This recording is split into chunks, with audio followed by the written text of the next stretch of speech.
হে কৃষ্ণ স্বামী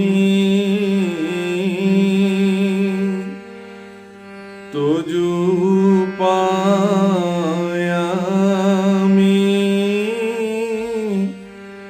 কেৱলে শৰণ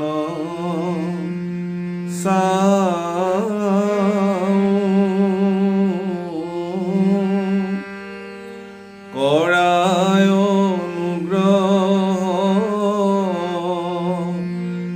মায়াৰ নিগ্ৰহ তেবে প্ৰভুৱে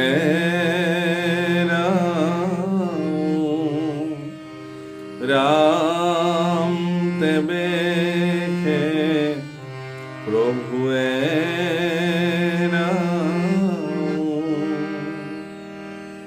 আৰ কলিৰ গুণক মহা জ্ঞানী তু জানে চাৰি যুগ মাজত কলিক শ্ৰেষ্ঠ মানে হে ৰাম কলিত সততে যিটো গুণনাম গাৱে তেকে সমস্তে সিদ্ধি সিটো জনে পাৱে হে ৰাম আৰ সত্য যুগে ধ্যান কৰি যোগ্যত ত্ৰেতাত ও যেন ফল পাৱে নৰে দাপৰে পূজাত হে ৰাম কলিত কীৰ্তন কৰি পাৱেতে গতি ও ব্ৰহ্মাদি দেৱতাংক নপান্ত সম্প্ৰতি প্ৰভুসকল যোৱা ভিডিঅ'ত আমি কৈছিলোঁ যে মহাৰাজ নিমিয়ে এইবাৰ যুগৰ মাহাত্ম্য সম্পৰ্কে অৰ্থাৎ কলি যুগৰ মাহাত্ম্য সম্পৰ্কে সুধিছে আৰু এই প্ৰশ্নৰ উত্তৰ দিবলৈ যাওঁতে সিদ্ধসকলে কৈছে যে যিসকলে কলিৰ মহাগুণ জানে তেওঁলোকে কলিৰ মহাগুণ গায় যে কলিৰ গুণক মহাগুণী যিটো জানে চাৰি যুগৰ মাজত কলিক শ্ৰেষ্ঠ মানে সত্য ত্ৰেতা দ্বাপৰ আৰু কলি এই চাৰি যুগৰ ভিতৰত কলি যুগেই শ্ৰেষ্ঠ যুগ হিচাপে বিবেচিত হৈছে আৰু গুণীসকলে পণ্ডিতসকলে সজ্জনসকলে কলি যুগকে শ্ৰেষ্ঠ যুগ হিচাপে মান্যতা কৰিছে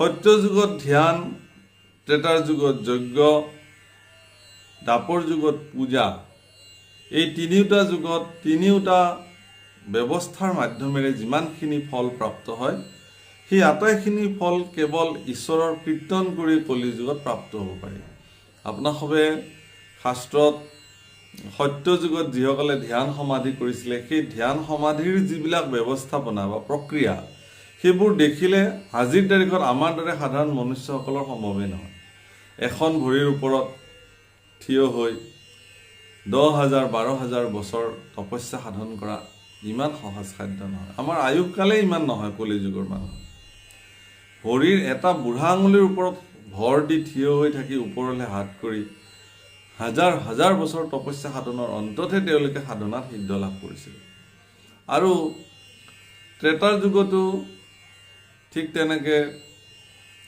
যজ্ঞ আদি কৰি অত্যন্ত সাৱধানতাৰে মন্ত্ৰ উচ্চাৰণত খুব সাৱধানে তেওঁলোকে কৰিব লাগিছিল আৰু সেই যজ্ঞ সম্পাদন কৰাৰ অন্তত তেওঁলোকে সাধনালব্ধ হওঁতেও তেওঁলোকে যি বিচাৰিব তাতো যদি অসাৱধান হয় তেতিয়াহ'লে এই গোটেই শ্ৰমখিনি বিফল হৈ যায় মই এটা উদাহৰণ দিওঁ এইখিনিতে যে ত্ৰেতাৰ যুগত ৰাৱণ, কুম্ভকৰ্ণ আৰু বিভীষণ একেলগে যজ্ঞত বহিছিলে, সাধনাত বহিছিলে আৰু ব্ৰহ্মাদেৱক তপস্যা সাধন কৰি সিদ্ধি লাভ কৰিলে।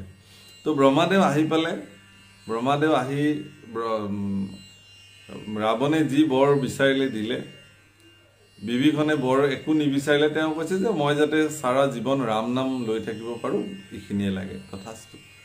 কুম্ভকৰ্ণই ইন্দ্ৰাসন বিচাৰিলে, কিন্তু ইমান তপস্যাৰ অন্তত তেওঁ ইন্দ্ৰাসন বিচাৰিলে, কিন্তু তেওঁ ইন্দ্ৰাসন বুলি ক'ব লাগে, তেওঁৰ মুখত ওলাল নিদ্ৰাসন বুলি। আৰু ব্ৰহ্মাই লগে লগে তথাস্তু বুলি ক'লে। তেওঁ কৈছে যে ব্ৰহ্মাদেৱ, মোৰতো ভুল হৈ গ'ল, মই ক'ব লাগিছিল ইন্দ্ৰাসন। ব্ৰহ্মাই কৈছে উপায়টো নাই, মইতো তথাস্তু বুলি ক'লোৱে, গতিকে তোমাৰ নিদ্ৰাই গোটেই জীৱনত নিদ্ৰাই শুয়ে থাকিব লাগিব। তেওঁ উপায় বিচাৰিলে, ক'লে যে নহয়, তুমি 6 মাহ শুবা, 6 মাহৰ অন্তত জাগিবা, আকৌ শুই দিবা, এনেকৈ 6 মাহৰ অন্তে অন্তে তুমি জাগ্ৰত হৈ থাকিব পাৰিবা।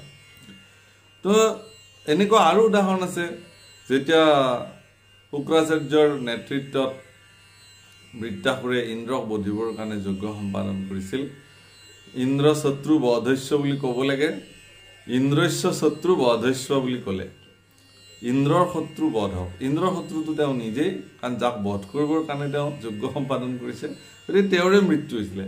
গতিকে এইবোৰ ইমান সহজ খাদ্য নহয়। পূজা কৰা বিধিও অনেক আছে, এইও ইমান সহজ খাদ্য নহয়। গতিকে ইমান দুৰূহ কাৰ্য কৰি 3টা যুগত লোকসকলে যি ধৰণে পুণ্য সঞ্চয় কৰিছিল, এই সমস্ত পুণ্য আমাৰ সৌভাগ্যৱান আমি কলি যুগত জন্ম হোৱা লোক কেৱল ঈশ্বৰৰ নাম গুণ গালেই আমি এই সমস্ত ফল এটা ব্যৱস্থাৰ দ্বাৰাই মানে সিদ্ধি হ'ব পাৰোঁ। গতিকে সকলো পৰিহাৰ কৰি কৃষ্ণ নাম গুণ মহিমা শ্ৰৱণ কীৰ্তনত আত্মনিয়োগ কৰিব লাগে, এই বুলি ৰজা নিমিৰ আগত এই সম্পৰ্কে বৰ্ণনা কৰিছে। হে ৰাম কলিত কীৰ্তন কৰি পাৱেতে নগতি, ব্ৰহ্মাদি দেৱতাংক নপান্ত সম্প্ৰতি। ব্ৰহ্মাদি দেৱতাসকলেও যি ফল নাপায়, কলি যুগত মানুহে হৰিনাম কীৰ্তনৰ জৰিয়তে সেই ফল প্ৰাপ্তি হ'ব পাৰে বুলি শাস্ত্ৰই বৰ্ণনা কৰিছে। হে ৰাম যত প্ৰাণী সবে সংসাৰ ৰত ভ্ৰমি মৰে, নাহি মহালাভ তাৰ কীৰ্তনত পৰে। আৰ কীৰ্তনতে তৰে ইটো দুৰ্ঘুৰ সংসাৰ, কীৰ্তনতে সাধে ইটো গতিয়া পুনাৰ। গতিকে বিষয় সংসাৰত ভ্ৰমি যিবিলাক জীৱ উৱাদি নাপায়, গতিকে এই বিষয় সংসাৰত ভুগি থকা জীৱসকলে তেওঁলোকে আচলতে ইয়াৰ পৰা পৰিত্ৰাণ পাবৰ কাৰণে কীৰ্তন, ঈশ্বৰৰ কীৰ্তন কৰা ব্যতিৰেকে তেওঁলোকৰ আৰু অন্য ব্যৱস্থা নাই। গতিকে অন্য সকলো ব্যৱস্থাতকৈ শ্ৰেষ্ঠ ব্যৱস্থাটো হ'ল কীৰ্তন। কীৰ্তনৰ দ্বাৰা আমাৰ দৰে সংসাৰ জগতত ভ্ৰমি থকা লোকসকলৰ পৰিত্ৰাণৰ একমাত্ৰ উপায়। মোক বিভিন্নজনে প্ৰশ্ন কৰিছে, ফোন কৰিছে, মেছেজ কৰিছে, সুধিছে যে বাপ আমাৰ পৰিত্ৰাণৰ উপায় কি? আমিতো বিষয়ী জীৱ, কলিৰ যুগৰ আমি মানে মনুষ্য। তো তেওঁলোকৰ প্ৰশ্নৰ উত্তৰ আমি দিবলৈনো কোন? আপোনালোকৰ প্ৰশ্নৰ উত্তৰ ভাগৱতী আজি প্ৰদান কৰিলে। হে ৰাম সত্য ত্ৰেতা দাপৰৰ প্ৰজাবান শ্ৰেণীতে, কৈ খানি আমাৰ জন্ম হৈবে কলিতে। সত্য ত্ৰেতা দাপৰ যুগৰ জীৱসকলেও প্ৰাৰ্থনা কৰিছিল যে আমাৰ কলিৰ যুগত জন্ম হ'বনে? আমি বাৰু কলিৰ যুগৰ জীৱ হ'ব পাৰিমনে? কাৰণ তেওঁলোকে জানিছিল যে তেওঁলোকে ইমান কঠোৰ সাধনাৰে ভগৱন্ত পুৰুষক চিন্তা কৰিব লাগে, অথচ কলিৰ যুগত ইমান সৰলভাৱে সহজভাৱে কেৱল ঈশ্বৰৰ গুণানুকীৰ্তন কৰিলে ভগৱন্ত পুৰুষে সাক্ষাৎ কৰে। বাকী যুগৰ মনুষ্যসকলেও জীৱসকলেও কলি যুগত ঈশ্বৰৰ নাম লৈ তৰিবৰ কাৰণে তেওঁলোকেও হেঁপাহ কৰিছিল। হে ৰাম আনথানে কিছু মাত্ৰ হৈবে ভকত ভজিবে প্ৰচুৰ প্ৰজা ও দ্ৰাবিড় দেশত আৰ কৃষ্ণৰ চৰণে ধৰি সুদৃঢ় বিশ্বাসে কৰি কৃষ্ণ কীৰ্তন তৰিবে প্ৰয়াসে আর তাম্র পূর্ণীকৃত মালা নদী পয়সিনী প্রতিশি কাবেরী মহা নদী পয়ুধিনী আর যি দেশত থাকে তার ভুঞ্জে যিটো জল সমস্তে ভকত হইবে হৃদয় নিৰ্মল। যি দেশত গংগা যমুনা সৰস্বতী বা তাম্ৰপৰ্ণী কৃতমালা ইত্যাদি নদী মহানদীসমূহ বৈ থাকিব, সেই দেশত সেই পবিত্ৰ জল ভক্ষণ কৰি সমস্ত ভকতৰ হৃদয় নিৰ্মল হ'ব। অৰ্থাৎ সেই দিনতেই ৰজা নিমিৰ আগত আমাৰ এই দেশৰ বৰ্ণনা, কলিৰ যুগত এই দেশৰ বৰ্ণনা সিদ্ধসকলে কৰি থৈ গৈছে। আৰ দেব ঋষি ভূত পিতৃ পৈশ্যয়ে সম্বাদ উপজিলে লোকত পাঞ্চৰ লাগে ধাৰ ও এতেকে কিংকৰ ঋণী ভকতি বিহীন পঞ্চযজ্ঞ কৰিয়া পাঞ্চৰো যে ঋণ। মানুহ জন্মাৰ লগে লগে দেৱ ঋণ, ঋষি ঋণ, ভূত ঋণ, পিতৃ ঋণ, এইবিলাক ঋণত মানুহ ঋণী হৈ আহে। পঞ্চ ঋণত আমিবিলাক ঋণী, পিতৃ ঋণ, দেৱ ঋণ, ভূত ঋণ, মিত্ৰ ঋণ, ঋষি ঋণ, এইবিলাক ঋণত আমিবিলাক ঋণী হৈ আহিছোঁ। এই ঋণৰ পৰা পৰিশোধ কৰাৰ বিভিন্ন বিধান শাস্ত্ৰত উল্লেখ কৰিছে, কিন্তু কলি যুগত সৌভাগ্যৰ কথা এইটোৱেই যে হৰি ভক্তিহীনসকলৰ কাৰণেহে এই ঋণৰ পৰিশোধ কৰাৰ বোজা তেওঁলোকৰ মূৰত থাকিব। যোনে হৰি ভক্তি সাধন কৰিলে নাহি তাৰ ঋণ আৰু খোজা প্ৰয়োজন, তেওঁৰ কাৰণে কোনো ঋণ পৰিশোধ কৰাৰ কোনো প্ৰয়োজন নাই, সেই ঋণী আপুনি নহয়। কিন্তু আপুনি যদি হৰি ভক্তিবিহীন লোক হয় তেতিয়াহ'লে আপুনি কিন্তু পিতৃ ঋণো খুজিব লাগিব, দেৱ ঋণো খুজিব লাগিব, ঋষি ঋণ খুজিব লাগিব, ভূত ঋণ খুজিব লাগিব, সকলো ঋণৰ পৰা আপুনি মুক্ত হ'বই লাগিব। কিন্তু বাৰম্বাৰ এই কথা উল্লেখ কৰিছে যে যদি আপুনি হৰি ভক্তিত বিৰাজমান হৈ থাকে, হৰি ভক্তিৰে আপুনি যদি জীৱন ধন্য কৰিছে, তেতিয়াহ'লে আপোনাৰ একো ঋণ খোজাৰ কোনো প্ৰয়োজন নাই। হে ৰাম এৰি আন কৃত চিত্ত দিলে কহৰিত ভৈল কৃত কৃত হিতু এতেকে কলিত।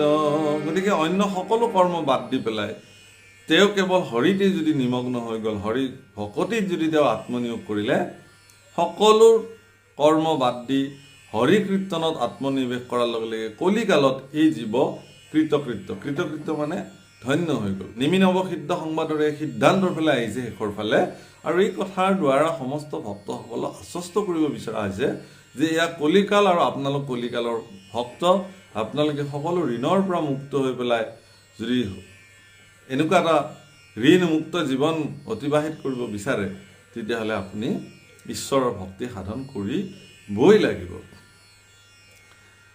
হে ৰাম কহিলো বিহিত কৰ্ম ত্যাগ ভকতৰ যদি প্ৰমাদত পাপ কৰে সিটো নৰ আৰ তথাপি নালাগে আৰ তাৰ প্ৰায়শ্চিত্ত শুনিয়ক নিমি তুমি স্থিৰ কৰি চিত্ত। তুমি কলিযুগৰ গুণ সুধিছা, কলিযুগৰ এই মহাগুণ।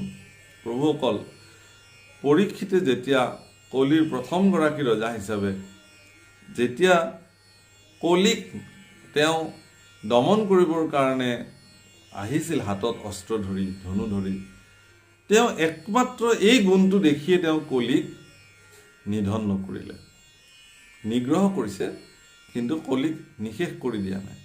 যে আঁত আছে মহাগুণ, কলিৰ মহাগুণ। আজি নিমিৰ আগতো বৰ্ণনা কৰিছে সিদ্ধসকলে যে এনেকুৱা মহাগুণ যে একো কৰ্ম সাধন কৰিব নালাগে, কেৱল হৰিভক্তি কৰিলে সকলো ঋণৰ পৰা মুক্ত হয়। প্ৰমাদবশতঃ যদি কিবা কাৰণত, ভুলবশতঃ, অজ্ঞানবশতঃ, প্ৰমাদবশতঃ আপোনাৰ দ্বাৰা যদি কিবা অক্ষমনীয় অপৰাধ যদি সংঘটিত হ'ল, কিবা কথাত হ'ব পাৰে, মানুহৰ ডাঙৰ কথা নহয়, তাৰ কাৰণে তেওঁৰ প্ৰায়শ্চিত্ত বিধানো কলিত অন্য একো নাই, হৰিনামেই তেওঁ প্ৰায়শ্চিত্ত বিধান হ'ব। হৰিনাম ল'লে তেওঁ সেই পাপৰ পৰা মুক্ত হ'ব। গতিকে ইমান মহাগুণ এই যুগত আছে। হে ৰাম আৰ তথাপি নালাগে তাৰ আৰ প্ৰায়শ্চিত্ত, আৰ শুনিও কনিমি তুমি স্থিৰ কৰি চিত্ত। হে ৰাম এৰিলে যিটো আন দেৱত ভকতি, আৰ একে মাধৱক মাত্ৰ ভজে দৃঢ়মতি। অন্য ক্ষুদ্ৰ দেৱতাৰ প্ৰতি তেওঁৰ মতি থাকিব নালাগে। তেওঁলোকক কেৱল ঈশ্বৰৰ প্ৰতি সুদৃঢ় ভক্তি যাৰ আছে তেওঁৰ কথা কৈছে। আৰ হৃদয়ত থাকি হৰি ভকত বৎসল, দূৰ কৰা ভৃত্তৰ যতে কপাপমল। গতিকে আপুনি সকলো বাদ দি কেৱল ভগৱন্ত পুৰুষক হৃদয়ত যদি থাপি লয়, সেই ভগৱন্ত পুৰুষৰ ভকতিত যদি আপুনি আত্মনিয়োগ কৰিলে, তেতিয়াহ'লে আপোনাৰ হৃদয়ত থাকি আপোনাৰ সকলো পাপযুক্ত চিন্তা, সকলো পাপমল, সকলো পাপৰ লেতেৰাৰ পৰা ভগৱন্ত পুৰুষে আপোনাক মুক্ত কৰিব। যেনে উদাহৰণ মহাপুৰুষ মাধৱদেৱ নামঘৰত লিখিছে যে জলহন্তে যেন পদ্ম নৰকৰ পৰা তাংক আপুনি উদ্ধাৰো ৰংগমন। জলৰ পৰা যেনেধৰণে পদুম ফুল এপাহ বোকাৰ পৰা সৃষ্টি হয়, অথচ তাৰ গাত সামান্যতম বোকা নাথাকে, ঠিক তদ্ৰূপ আপুনিও এই পাপপংকময় জগতত জন্ম হৈছে যদিও আপোনাৰ শৰীৰত, আপোনাৰ চিত্তত কিঞ্চিত মানো পাপৰ মল নথকাকে ভগৱন্ত পুৰুষে পদুম ফুলৰ দৰে আপোনাকো পবিত্ৰ কৰি ৰাখিব, যদিহে আপোনাৰ হৃদয় পদ্মত কৃষ্ণৰ চৰণ চিন্তা কৰি ভকতি সাধনত আপুনি আত্মনিয়োগ কৰে। জগতৰ জাগতিক জগতৰ বৰ্তমানৰ যিটো সময়, মানুহৰ কৃতকৰ্মৰ দ্বাৰা অনেক পাপৰ ফলত আজি পৃথিৱীত এই অৱস্থা সম্পাদন হৈছে। প্ৰভুসকল মনত ৰাখিব যে আমি মনুষ্যসকলে প্ৰমাদবশতঃ হওক বা ভোগ বিলাসী মানসিকতাৰ কাৰণেই হওক, আমি আমাৰ জীৱনত যিবোৰ কৰ্ম সাধন কৰিলোঁ, সেই পাপৰ ফলত সমস্ত জগত কলুষিত হৈ গৈছিল। তাৰেই ফল আজি আমি মনুষ্যসকলে ভুগি আছোঁ। এতিয়াও আমাক এটা মাত্ৰ সুযোগ দিছে ভগৱন্ত পুৰুষে। সকলো মিছা প্ৰভুসকল, জীৱনত এটাই সঁচা, সেইটো হ'ল ঈশ্বৰ। ঈশ্বৰৰ ইচ্ছাক আপুনি কেতিয়াও নুই কৰিব নোৱাৰে। হৃদয়ত একান্ত নিৰ্মল ভকতিৰ যেতিয়া জন্ম হ'ব, এই কথা আপোনাৰ উপলব্ধিত আহিব। এই কথা উপলব্ধি হোৱাৰ লগে লগে আপোনাৰ চিত্ত, দেহ, মন সকলো শুদ্ধ হৈ যাব। নিৰ্মল জলৰাশিৰ দৰে আপুনি পবিত্ৰ মানুহলৈ ৰূপান্তৰ হৈ যাব। আপোনাৰ হৃদয় পদ্মত সেই কৃষ্ণৰ চৰণ চিন্তা হ'ব আৰু আপুনি সকলো জীৱৰ প্ৰতি দয়াশীল হৈ যাব, কৃপাশীল হৈ যাব।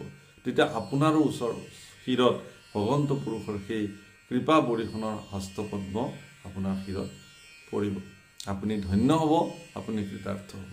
সেই কথাকে প্ৰকাৰান্তৰে ইয়াত নিমিৰজাক বৰ্ণনা কৰিছে। হে ৰাম আৰ হৃদয়ত থাকি হৰি ভকত বৎসল, দূৰ কৰা ভৃত্তৰ যতে কপাপমল। আৰ নকৰিবা ভয় পৰলোকত যমক, কি কৰিবে যম আৰ ঈশ্বৰৰ ৰক্ষক। আপোনাক যমে কি কৰিব, কাৰণ আপোনাৰ ৰক্ষক ঈশ্বৰ হৈ আছে। যম সেই ঈশ্বৰৰে এজন ভক্ত বৈষ্ণৱ। হে ৰাম হেন বাবুলিবা ঈশ্বৰৰ আজ্ঞা বেদ, তাহা কলংঘিলে মাধৱৰ হৈবে খেদ। খুব গুৰুত্বপূৰ্ণ প্ৰশ্ন কৰিছে, আপোনালোকে শুনক একান্ত চিত্তে। হে ৰাম আজ্ঞা ভংগ হৈবে হেন এৰাই অসন্তোষ, প্ৰিয়তম জনৰ নধৰে হৰি দুখ। মোৰ সন্তানটোৱে যদি মোক কেতিয়াবা কয় তোমাক মই দেউতা বুলি নাভাবোঁ, তোমাক মই বেয়া পাইছোঁ, আমি সন্তানটোক বেয়া পাওঁ, আমি একো বুলিয়ে নাভাবোঁ। এইটো কথা কৈছে আৰু অকণমান সময় কৈছে, পিছ মুহূৰ্ততে আকৌ দেউতা বুলি মাতিব। কাৰণ আমাৰ হৃদয়ত, পিতৃ মাতৃবিলাকৰ হৃদয়ত সেই বাৎসল্য প্ৰেমটো জাগ্ৰত হৈ থাকে। গতিকে সন্তানে কৰা অপৰাধখিনিক খুব সোনকালে পিতৃ মাতৃয়ে অপৰাধৰ তালিকাত নথয়। প্ৰভু অকল দুৰ্যোধনৰ দৰে সন্তানে কৰা দুৰ্ঘোৰ অপৰাধকো শেষ মুহূৰ্তলৈকে পুত্ৰ মোহত অন্ধ হৈ ধৃতৰাষ্ট্ৰই তাক অপৰাধ বুলি গণ্য কৰা নাছিলে। গতিকে আপোনালোকে মন কৰক যে পিতৃ মাতৃৰ হৃদয়ত তেনেকুৱা ভক্ত বাৎসল্য প্ৰেম সৰ্বদা তেওঁলোকক জাগ্ৰত কৰি ৰাখে কাৰণে সন্তানৰ যিকোনো দোষ পিতৃ মাতৃয়ে সদ্যহতে দোষৰ তালিকাত নধৰে। ঈশ্বৰো তেনেকুৱা। ঈশ্বৰো আমাৰ পিতৃ, আমি তেওঁৰ ভক্ত আৰু তেওঁ ভকত বৎসল। ধেনু যেনমতে বৎস কপালয়, তুমি সেই মতে ভকত কপালায়।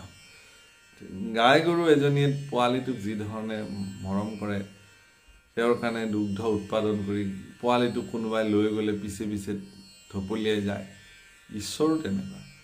তেওঁক ঈশ্বৰ বুলি সৰ্বদা মনা ভক্তসকলে, যিবিলাক ভক্তই ঈশ্বৰকে বান্ধৱ বুলি মানে, ঈশ্বৰকে সখা ইষ্টদেৱ বুলি মানে, ঈশ্বৰকে সৰ্বদা সৰ্বোচ্চ হিচাপে ঈশ্বৰক অৰ্পণ কৰিছে নিজৰ কায় মনোবাক্য, আৰু তেওঁৰ বুলিবলৈ একোৱেই নাই, সেই ভক্তবিলাকৰ প্ৰতি ভগৱন্ত পুৰুষ সদায় ভক্ত বাৎসল্য প্ৰেমেৰে তেওঁ চাই থাকে।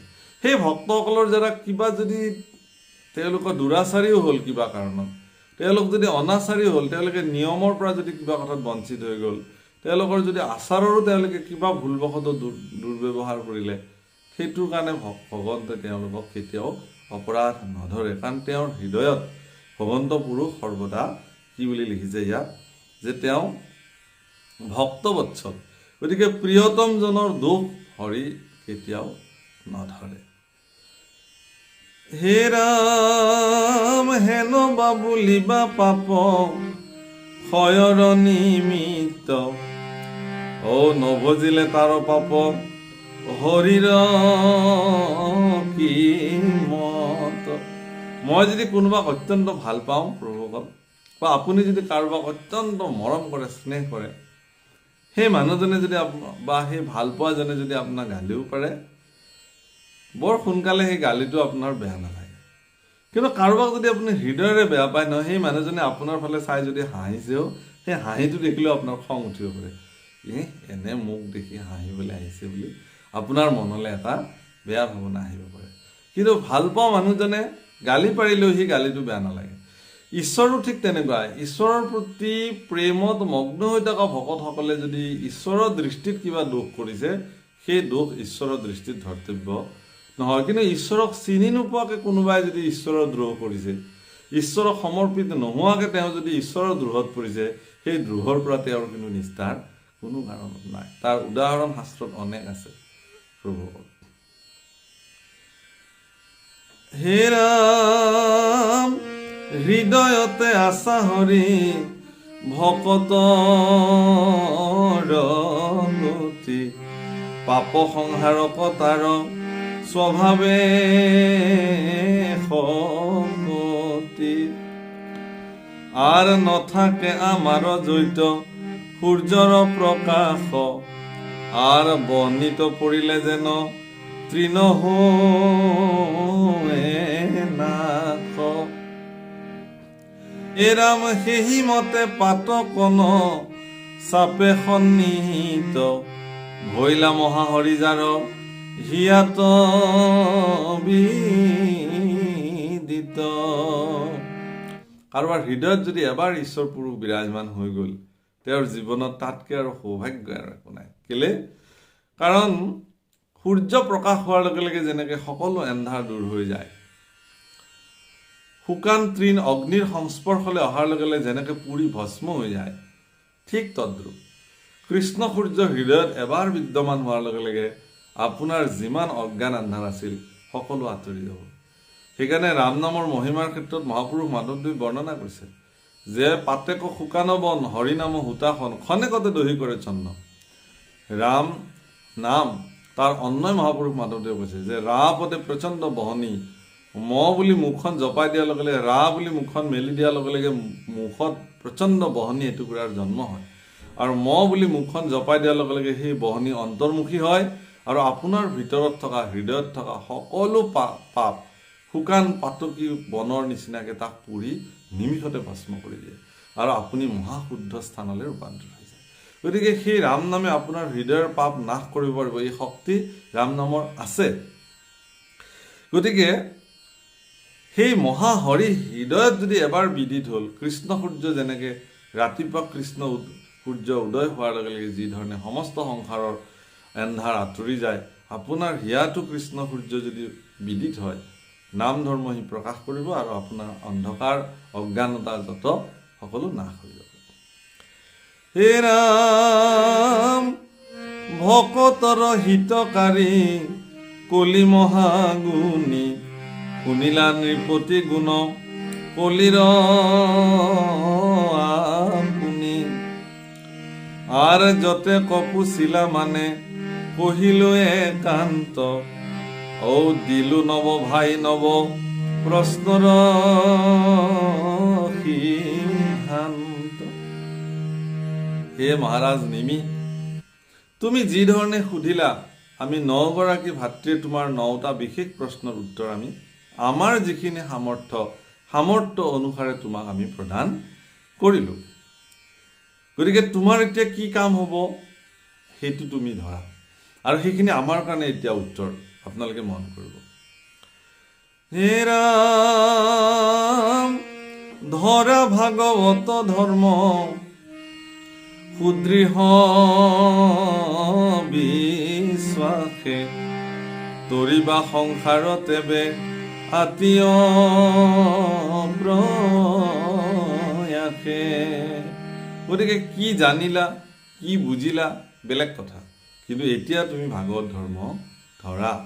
এই ভাগৱত ধৰ্মহে তোমাক তৰাব পাৰিব। প্ৰভুসকল, আমিও আপোনালোকৰ আগত নিমি নৱসিদ্ধ সংবাদৰ এই অধ্যায়সমূহ, যিসমূহ ভিডিঅ'ৰ জৰিয়তে আপোনালোকৰ আগত শ্ৰৱণ কীৰ্তন কৰোৱা হ'ল, সেইখিনি শুনি কি পালে কি নাপালে সেয়া আপোনালোকৰ কথা। কিন্তু নিমি নৱসিদ্ধ সংবাদৰ শেষৰ ফালে যিখিনি উপদেশ প্ৰদান কৰিছে, সেইখিনি উপদেশ আপোনালোকৰ কাৰণে সকলো বাদ দি ভাগৱতে দেখুৱাই দিয়া মাৰ্গ সেইখিনি গ্ৰহণ কৰক। প্ৰভুসকল, আমাৰ সনাতন ধৰ্ম ব্যৱস্থাত বৰিষ্ঠম শাস্ত্ৰ ভাগৱত, আৰু আছে মহাভাৰত আছে, মহাকাব্য ৰামায়ণ আছে। এই কথা চৰ্চিত হয় যে ৰামায়ণ মহাকাব্যই সেইখিনি কথাকে কৈছে যিখিনি আমি কৰিব লাগে, মহাভাৰতেও আমাক সেইখিনিকে শিকনি দিছে যিখিনি আমি নকৰিব লাগে। ভাগৱতে তেতিয়াহ'লে কি কৈছে, দৈনন্দিন জীৱনত আমি কি ধৰণে জীৱন অতিবাহিত কৰিব লাগে তাৰ এক তথ্য মহাভাগৱত শাস্ত্ৰই আমাক সৰ্বদা প্ৰদান কৰিছে। গতিকে সেই কথা আমি পাহৰিব নালাগে। সেইকাৰণে মই বাৰম্বাৰ কওঁ যে ভাগৱত শাস্ত্ৰ এক জীৱন শাস্ত্ৰ, এই উপলব্ধিৰ বস্তু। আপুনি যি ধৰণে উপলব্ধি কৰিব, আপোনাৰ উপলব্ধি আপোনাক মাৰ্গদৰ্শন কৰিব। ভাগৱতে কোনো ব্যক্তিক অপমাৰ্গেৰে লৈ নাযায়, ই কথা নিশ্চিত। বৰিষ্ঠম সৰ্বশাস্ত্ৰাণাম, সমস্ত শাস্ত্ৰৰ ভিতৰত শ্ৰেষ্ঠ শাস্ত্ৰ ভাগৱত। গতিকে বৰিষ্ঠম সৰ্বশাস্ত্ৰাণাম ভাগৱত শাস্ত্ৰই বৰিষ্ঠম সৰ্বশ্ৰেষ্ঠ মাৰ্গ, সৰ্বশ্ৰেষ্ঠ ৰাস্তা এটা আপোনালোকক প্ৰদৰ্শন কৰাব। হে ৰাম ধন জন বিভৱতী লেকে হৈবে চন্ন, মায়াময় বিষয়ৰ তেজিও যতন। আৰ অন্তকৰ ভয়ত ব্ৰহ্মাৰ নাহি সুখ, হেন জানি হৈও জানতে কৃষ্ণক সন্মুখ। ধন জন বিভৱ এইবিলাক তিলকতে চন্ন হৈ যাব, আজি আছে কাইলৈ নাই। গতিকে এইবিলাক বিষয় বাসনাই আপোনাক জীৱনত কিমান তৰাব ডাঙৰ প্ৰশ্ন। সমগ্ৰ বিশ্বত সম্প্ৰতি খাদ্যৰ অভাৱ হৈ আহিছে। ধন টকা পইচা কি মানুহে পইচা খাব নেকি? যিবিলাকে আলমাৰীত গডৰেজত বা চন্দুকত গাঁঠে গাঁঠে টকা থৈ দিছে, সেই টকাবিলাক সিজাই সিজাই খাব পাৰিব জানো? এই অৱস্থাত, ঘৰৰ ভিতৰত থকা অৱস্থাত অন্ন লাগিব। সেই অন্নমুঠিহে আপোনাৰ জীৱন তৰাব আজিৰ তাৰিখ। সেইকাৰণে উন্নত দেশবিলাক কেৱল টকাৰ ঘমণ্ডি দেখুওৱা দেশবিলাকৰ এতিয়া ৰাজপথত কেৱল টকা ছটিয়াই পেলাই দিছে। তেওঁলোকে লঠিয়াই লঠিয়াই ঘৰৰ পৰা টকাৰ বান্দোলবিলাক বিল্ডিঙৰ ওপৰৰ পৰা তললৈ পেলাই দিছে। ধিক্কাৰ দিছে জীৱনক যে এই সোপা জবা কৰিবৰ কাৰণে গোটেই জীৱন বৰবাদ হৈ গ'ল, এটা পৰিয়াল নিশ্চিন্ন হৈ গ'ল, লক্ষ লক্ষ মানুহৰ মৃত্যু হৈছে। গতিকে সেই কথা খুব আমিবিলাকে ধনৰ গৰ্বত মদগৰ্বী হৈ, ধন জন ঐশ্বৰ্য বিভূতি এইবিলাকৰ মদগৰ্বী হৈ আমিবিলাকে জীৱনক তুচ্ছ জ্ঞান কৰিবলৈ আৰম্ভ কৰিলোঁ। জীৱন অত্যন্ত মহান মূল্যৱান। প্ৰভুসকল কুৰুক্ষেত্ৰ যুদ্ধত অৰ্জুনক প্ৰস্তুত কৰিবৰ কাৰণে ভগৱন্ত পুৰুষে এটা ডাঙৰ পৰীক্ষা সাধন কৰিছিল। কাৰণ তেওঁ জানিছিল যে কুৰুক্ষেত্ৰ মহাসমৰত অৰ্জুনক হাতত লৈ অৰ্জুনৰ তেওঁ সাৰথি হিচাপে থাকি অৰ্জুনৰ দ্বাৰা দুষ্টসকলক নিপাত কৰিব। 11 অক্ষৌহিণী দুষ্ট সেনাক কুৰুক্ষেত্ৰ মহাসমৰত 18 দিনত নিপাত কৰিছে। তাৰ কাৰণে অৰ্জুনক তেওঁ বিভিন্ন প্ৰকাৰেৰে প্ৰস্তুত কৰি লৈছিল। গুৰু দ্ৰোণাচাৰ্যৰ দ্বাৰা শ্ৰেষ্ঠ ধনুৰ্ধৰ হিচাপে অৰ্জুন বিবেচিত হৈছিল। সেই আনন্দতে অৰ্জুনে ৰথ লৈ পেলাই সমগ্ৰ দিশ ঘূৰি ফুৰিছিল। এনেতে তেওঁ ৰামে বন্ধা সেতুৰ কাষত পালে। ঘূৰি ঘূৰি আহি থাকোঁতে ৰথ ৰখালে, দেখিলে যে ৰামে নিৰ্মাণ কৰা সেতুৰ পাৰতেই হনুমন্ত পুৰুষে বহি ৰাম নাম জপ কৰি আছিলে। তাত অৰ্জুনে দেখিলে যে এইখন এখন শিলৰ সেতু। তেতিয়া অৰ্জুনে খুব অহংকাৰেৰে ক'লে যে মানুহ ইমান মূৰ্খনে, সাগৰ পাৰ হ'বৰ কাৰণে শিলৰ সেতু কিয় বান্ধিব লাগে? মোৰ দৰে ধনুৰ্ধৰে মই কেতিয়াও এনেকুৱা শিলৰ সেতু নাবান্ধিলোহেঁতেন। মই এপাত বান মাৰি বানৰে মই সেতু নিৰ্মাণ কৰিলোহেঁতেন। তেতিয়া তেওঁ সেতুখনলৈকে এপাত শৰ নিক্ষেপ কৰিলে আৰু সেতুখনৰ পাৰতে বহি থকা হনুমান, এটা সাধাৰণ বান্দৰৰ ৰূপ ধৰি হনুমান বহি আছিলে। আৰু হনুমন্তই ৰূপী সেই বান্দৰ ৰূপী হনুমন্তই তেওঁক প্ৰশ্ন কৰিলে যে হে বীৰবৰ, তুমি সেতুখনলৈকে কিয় বান নিক্ষেপ কৰিলা? কৈছে এইটো কোনে এনেকুৱা মূৰ্খামি কৰিলে? সাগৰ বান্ধিবৰ কাৰণে শিলৰ সেতুৰ কি প্ৰয়োজন আছিল? কৈছে এইখন প্ৰভু ৰামচন্দ্ৰই নিৰ্মাণ কৰিছিলে সীতাক উদ্ধাৰ কৰিবৰ কাৰণে, লংকাপতি ৰাৱণৰ ওপৰত বিজয় সাব্যস্ত কৰিবৰ কাৰণে। কৈছে ৰামচন্দ্ৰটো ধনুৰ্ধৰ আছিল বুলি মই জানো। বোলে ধনুৰ্ধৰ আছিল। এতিয়া ৰামচন্দ্ৰৰ দৰে এগৰাকী ধনুৰ্ধৰে শিলৰ সেতু কিয় নিৰ্মাণ কৰিলে? তেওঁ দেখোন বান মাৰি বানৰে এখন সেতু নিৰ্মাণ কৰিব পাৰিলে। তেতিয়া সেই বান্দৰটোৱে ক'লে যে সেই সময়ত ৰামচন্দ্ৰৰ সেনানীসকলৰ বৰ প্ৰকাণ্ড প্ৰকাণ্ড শৰীৰৰ কিছুমান বান্দৰ আছিলে। সেই বান্দৰবিলাকৰ ভৰ ৰামচন্দ্ৰই নিৰ্মাণ কৰা হয়তো বানৰ সেতুখনে ৰক্ষা কৰিব নোৱাৰিলেহেঁতেন। সেইকাৰণে চাগে প্ৰভু ৰামে শিলৰ সেতু নিৰ্মাণ কৰিলে। কৈছে সেইকাৰণে মোৰ নিচিনা ধনুৰ্ধৰ হ'ব লাগে। অৰ্জুনে ক'লে যে ৰামচন্দ্ৰ তেতিয়াহ'লে বিশ্ববিজয়ী ধনুৰ্ধৰ নহয়। বিশ্ববিজয়ী ধনুৰ্ধৰ মই কুন্তীপুত্ৰ অৰ্জুন। মই এতিয়াই ইচ্ছা কৰিলে এই সমুদ্ৰত এখন বানেৰে মই সেতু এখন নিৰ্মাণ কৰি দিব পাৰোঁ। কৈছে দিয়াচোন তুমি নহ'লে বানৰ সেতু এখন নিৰ্মাণ কৰি দিয়া, মই উঠিলে কিজানি ভাঙিয়ে যায় সেইখন। তেতিয়া অৰ্জুনে ক'লে ঠিক আছে মই বনাই দিওঁ, কিন্তু মনত ৰাখিবা যদি সেই সেতু নাভাঙে, তেতিয়া হনুমানে ক'লে যে যদি সেই সেতুখন তুমি বানেৰে বনোৱা সেতুখন যদি মই ভৰ দিলে নাভাঙে, তেতিয়াহ'লে মই চিৰদিন তোমাৰ দাস হিচাপে থাকিম। আৰু যদি ভাঙি যায় তুমি কি কৰিবা? তেতিয়া অৰ্জুনে কৈছিলে যে মই বিশ্ববিজয়ী ধনুৰ্ধৰ যে হয় এই কথাটোক মই মান্যতা নিদিম।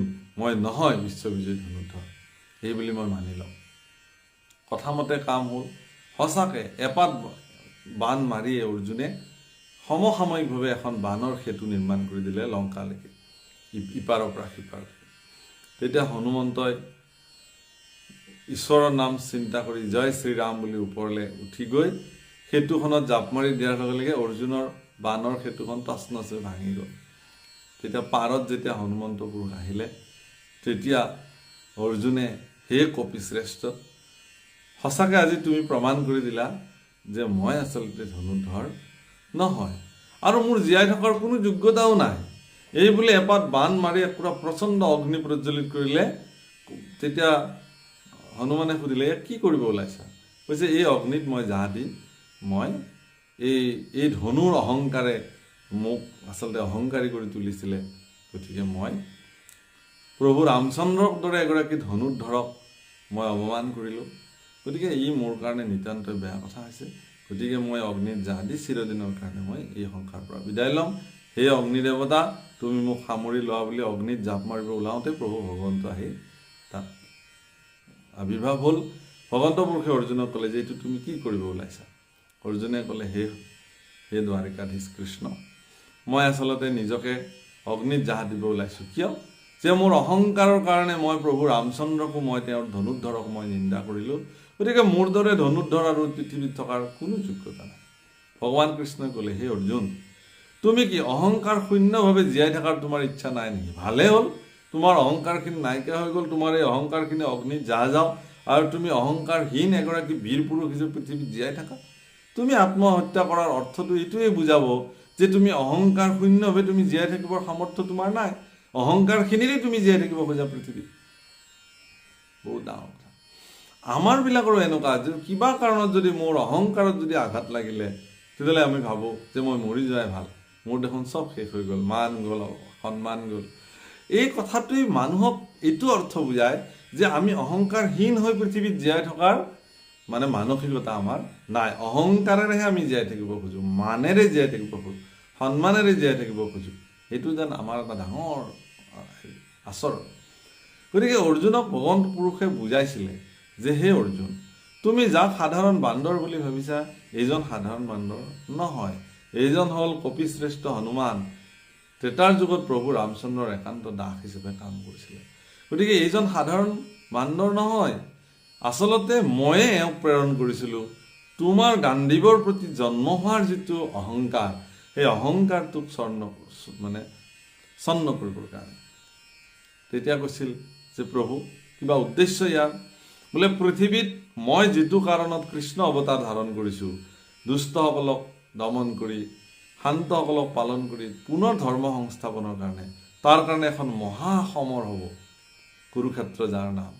সেই মহাসমৰত একেলগে মই লক্ষ লক্ষ অক্ষৰণী সেনাক মই নিধন কৰিম, আৰু তাৰ কাৰণে সেই যুদ্ধখনৰ একমাত্ৰ নায়ক তুমি হ'ব লাগিব, আৰু সেই যুদ্ধত তোমাৰে বিজয় হ'ব, মই তোমাৰ লগত সাৰথি হিচাপে থাকিম।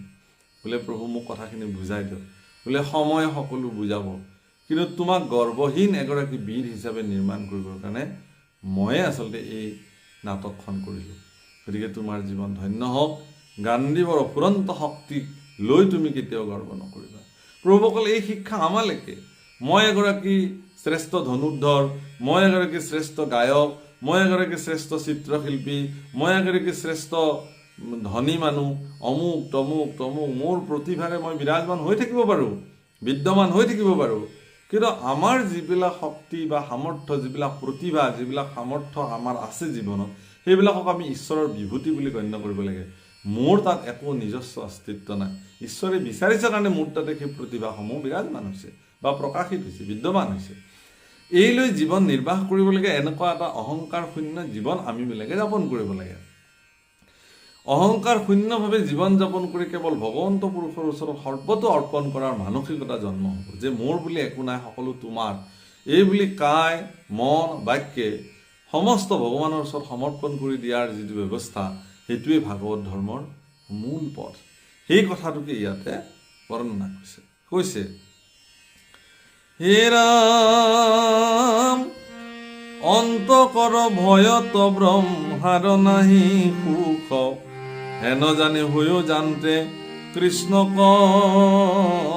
সন্মুখ। অন্তক মানে ব্ৰহ্মাৰো মৃত্যু ভয় আছে, গতিকে ব্ৰহ্মা বুলি তেওঁ বিধি যি সৃষ্টি, তেওঁৰ অহংকাৰ, সেই অহংকাৰে তেওঁকো কিন্তু একো কৰিব পৰা নাই। তেওঁ কেতিয়া মৃত্যু হয়, কেতিয়া মৃত্যু হয়, সেই ভয়তে ব্ৰহ্মাও থাকে। হে ৰাম, দেখায় ৰাজা কবিৰ কতি বহুবিধ, হৰিস্মৰি তথাতে থাকিলা নবসিদ্ধ। এই বুলি ৰাজাক বিভিন্ন ব্যৱস্থা দেখুৱাই, বিভিন্ন ধৰণে আত্মজ্ঞান প্ৰদান কৰি 9গৰাকী সিদ্ধ পুৰুষ মহাৰাজ নিমি ৰাজসভাত মৌন হৈ থাকিল। আৰ নমো নমো মোৰ হৃদীশ্বৰ কৃষ্ণ দেব দণ্ডবতে পৰি কৌটি কৌটি কৰু সেব আৰ তোমাৰ পাওত প্ৰভু পখিয়া শৰণে এতেকে প্ৰাৰ্থনা কৰো তোমাৰ চৰণে আৰ জৈতে জৈতে হওক জন্ম মোৰ কৰ্ম গতি তোমাৰ চৰণে মাত্ৰ নচাৰো কমতি। হে প্ৰভু, তোমাৰ চৰণত কৌটি কৌটি প্ৰণিবাদ দণ্ডবত প্ৰণিবাদ কৰিছো। মোৰ কৰ্মগতিৰে মোৰ য'তেই য'তেই জন্ম নহওক কিয় তাতেই যেন তোমাৰ চৰণ মই প্ৰাপ্ত হওঁ। সেইকাৰণে যাহা যাহা চৰণ তাহাই শিৰ মেৰা। হে ৰাম ভূত দয়া ধৰ্মে মোক নেৰোক মাধৱ তোমাৰ বৃত্ত সে মোৰ পৰম বান্ধৱ। আর পুত্র দ্বারা বিষয়ত হৌক স্নেহ ছেদ নুহি যেন সদায় তোমাত বুদ্ধি ভেদ। এইটো বহুত ডাঙৰ কথা। বহুতে প্ৰশ্ন কৰে যে পুত্ৰ বা নিজৰ পত্নী এইবিলাকৰ প্ৰতি যিবিলাক স্নেহ মৰম এইবিলাক ছেদ হ'ব লাগে বুলি ভগৱানক প্ৰাৰ্থনা কৰিছে। বহুতে কয় যে মই মোৰ পত্নীকনো কেনেকৈ স্নেহ নকৰাকৈ থাকিম, ভক্তিয়ে কৰিলোঁ বাৰু। মই মোৰ পুত্ৰকনো কেনেকৈ মৰম, ভাগৱতে এনেকুৱা কথা কৈছে নে? বহুতে কয় যে নিজৰ পুত্ৰক তেতিয়াহ'লে মৰম কৰিব নালাগে, নিজৰ পত্নীক তেতিয়াহ'লে স্নেহ কৰিব নালাগে, নিজৰ কন্যা সন্তানক মৰম কৰিব নালাগিব নেকি? বহুতৰে এটা ভুল ধাৰণা আছে যে ভাগৱতে এনেকুৱা কথা কিয় কৈছে যে এইবিলাক পুত্ৰ দ্বাৰা পত্নী এইবিলাকৰ স্নেহত এইবিলাকত স্নেহ কৰিবই লাগিব আপুনি। কিন্তু সেই স্নেহটো এইটো হ'ব নোৱাৰে যিটো স্নেহে আপোনাক ভগৱন্তক চিন্তা কৰিবৰ কাৰণে বাধা দিয়ে। যদি পুত্ৰ পত্নীৰ প্ৰতি থকা স্নেহৰ ফলত আপুনি যদি গুৰু সেৱা কৰিবলৈ পাহৰে, পত্নী পুত্ৰৰ প্ৰতি স্নেহত যদি আপুনি ঈশ্বৰ ভক্তি কৰিবলৈ পাহৰে, পুত্ৰ পত্নীৰ লগত লাগি থাকি যদি আপুনি ভগত সেৱাৰ পৰা বঞ্চিত হয়, জীৱ সেৱাৰ পৰা আপুনি যদি বঞ্চিত হয়, তেনেকুৱা পুত্ৰ পত্নী স্নেহৰ প্ৰয়োজন নাই। পুত্ৰ দ্বাৰা বিষয়ত হৌক স্নেহ ছেদ, সেই স্নেহ ছেদ হৈ যাওক। নুহি যেন সদায় তোমাতো বুদ্ধি ভেদ, যাতে তোমাৰ প্ৰতি থকা মোৰ যিটো বুদ্ধি চিন্তা, সেই চিন্তাটো ভেদ কৰিব পৰা স্নেহ, পুত্ৰ পত্নী কৰা স্নেহে যাতে মোক তাৰ পৰা বঞ্চিত কৰিব নোৱাৰে, সেইটো স্নেহ মোক নালাগে। মই পত্নীক স্নেহ কৰিবই লাগিব, পুত্ৰক স্নেহ কৰিবই লাগিব, কন্যাক স্নেহ কৰিবই লাগিব, কিন্তু সেই স্নেহে যাতে ভগৱন্তৰ পৰা মোক বঞ্চিত নকৰে। সেইসকলক কৰা স্নেহতকৈ ভগৱন্তৰ প্ৰতি থকা স্নেহটো অধিক দৃঢ় হ'ব লাগিব। হে ৰাম পূৰ্বৰ স্বভাৱ মোৰ কৰি উচ্ছাদ তোমাৰ চৰণে মাগো এতে প্ৰসাদ। আৰ পাৱে পৰি কৰো মই কাকুতি প্ৰকটে নচাৰিবা নাথ মোক মৰণ সংকটে। আৰ নজানো ভকতি ৰতি প্ৰণতি তোমাৰ মই নাথক প্ৰভু কৰি উদ্ধাৰ। হে ৰাম তুমি মহাকৃপাময় জগতে বিদিত মই মহাপাপৰ পশুত গৰিহিত। তুমি কৃপাময় এই কথা জগতত বিদিত, আৰু মই যে এজন পাপী মহাপামৰ পশুতকৈও মই যে অধম এই কথাটো তুমি জানি থোৱা প্ৰভু। মোৰ সম পাপী লোক নাহিকে এই তিনি লোক তুমি সম নাহি পাপহাৰী। ইজানি গোবিন্দ মোক যেন যোৱাই কৰি তোৱা পাই কৰো হাৰি। মাধৱদেৱ পুৰুষে নামঘোষাত প্ৰাৰ্থনা কৰিছে। গতিকে আজিৰ অধ্যায় ইমানতে সমাপ্ত হৈছে। ইয়াত আৰু নিমিনৱ সিদ্ধ সংবাদৰ দুলৰী চন্দ্ৰৰ সৰুকৈ অধ্যায় এটা আছে, সামৰণি অধ্যায়। এই অধ্যায়টোত আপোনালোকে জানে যে নিমিনৱ সিদ্ধ সংবাদ আৰম্ভ কৰিছিল দেৱৰ্ষি নাৰদে। কাৰ আগত আৰম্ভ কৰিছিল? ভগৱান কৃষ্ণৰ পিতৃ বসুদেৱৰ আগত। গতিকে এই গোটেই পৰিঘটনাখিনি বসুদেৱে জানিব খুজিছিল দেৱৰ্ষি নাৰদৰ পৰা যে তুমি কৃষ্ণক কেনেকৈ ভক্তি সাধন কৰিছা, যাৰ কাৰণে কৃষ্ণক তুমি প্ৰাপ্ত হৈছা। ময়ো তেনেকুৱা ভক্তি সাধন কৰিব পাৰোঁ। কি মাৰ্গেৰে মই ভক্তি কৰিলে কৃষ্ণ মোৰ ইয়াত থাকিব, মই কৃষ্ণৰ কৃপাপাত্ৰ হ'ম। সেই কথাখিনি বুজাবৰ কাৰণে ৰজা নিমিক দিয়া উপদেশসমূহ নৱসিদ্ধৰ দ্বাৰা যিখিনি উপদেশ প্ৰদান কৰা হ'ল সেই উপদেশখিনি প্ৰকাৰান্তৰে বসুদেৱৰ আগত দেৱৰ্ষি নাৰদে বৰ্ণনা কৰিলে। গতিকে বসুদেৱক নাৰদৰ ভাগৱত ধৰ্ম কথন ইয়াৰ মূল কথাখিনি এতিয়া দেৱৰ্ষি নাৰদে অৰ্থাৎ গোটেই 9টা প্ৰশ্নৰ সাৰমৰ্ম কি আছিল, নিমি নৱসিদ্ধ সংবাদৰ মূল তাৎপৰ্য কি আছিল, সেয়া আমাৰ পৰৱৰ্তী ভিডিঅ'ত আমি এটা ভিডিঅ'তে মাত্ৰ তাক সমাপ্ত কৰিবৰ কাৰণে যত্ন কৰিম আৰু নিমি নৱসিদ্ধ সংবাদৰ সেই ভিডিঅ'তে সামৰণি পৰিব। এটা দীৰ্ঘ পৰিক্ৰমাৰ মাজেৰে নিমি নৱসিদ্ধ সংবাদ প্ৰায় 28 নম্বৰ ভিডিঅ' 28টা ভিডিঅ'ৰ অন্তত নিমি নৱসিদ্ধ সংবাদৰ সমাপ্তি ঘটিব।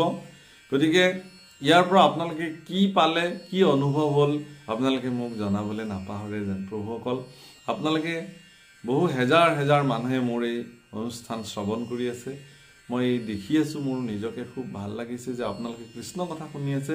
গতিকে আপোনালোকৰ মনৰ অনুভূতিসমূহ আপোনালোকে লিখি কমেণ্টত প্ৰকাশ কৰিবচোন। কি পালে নিমি নৱসিদ্ধ সংবাদে আপোনাক কি শিকালে, কি অনুভৱ হ'ল, আমাৰো জানিবলৈ মন গৈছে।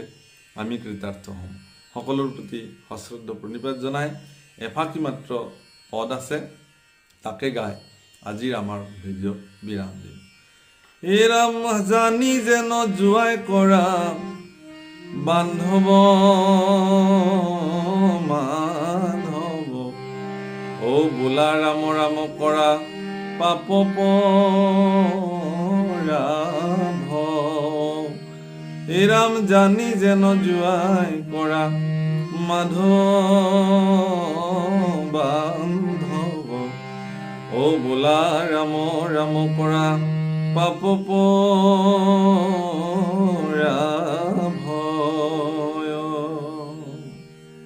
কৃষ্ণ।